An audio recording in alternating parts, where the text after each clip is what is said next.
taariikhda dadkay bartaa wixii daboolan ingiriiska dalalkii uu gumaystay shirkado ganacsi uu leeyahay ayuu ugu soo dhuuntay tusaale East India Company shirkad magaceeda ahaa oo kadib loo yaqaanay British East India Company ayaa heshiis maalgashi la gashay boqortooyadii Mughal shirkadan ayaa waxa isu bedeshay shirkad military markii dambe qarnigan 20aad in la isgumaysto way adag tahay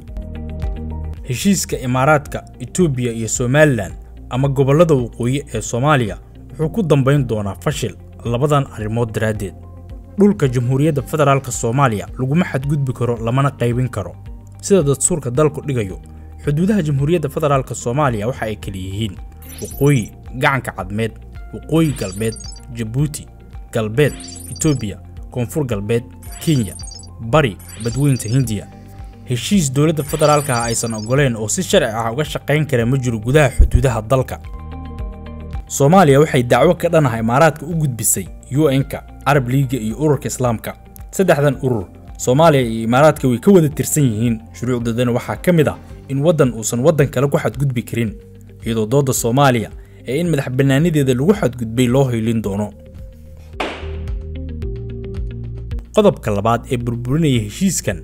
waa DP World iyo taariikhdeeda madow ay ku curiyaamisay dekada hore gacanta ugu galay dalalka Yemen iyo Djibouti ayaa laga eeriyay 2006 Mareykanka ayaa laga diiday kadib labada aqal ee sharci dejinta markii ay laaleen heshiis ay shirkado la gashay 2008 shirkadda DP World waxa heshiis 30 sano ah ay ku maamulayso dekada cadan la gaartay dalka Yemen 2008 dekada cadan waxa ka degay 500,000 oo container si inta looga badiyo oo loo balaariyo howsha dekada ayaa lagu wareejiyay DP World oo sheegtay in 220 milyan oo maalgelin ay ku sameyn doonto dekada cadan 900,000 oo container inay gaarsiinayso sanadkiiba ayaa heshiiska kamid ahaa balse taasi wax ka duwan ayaa dhacay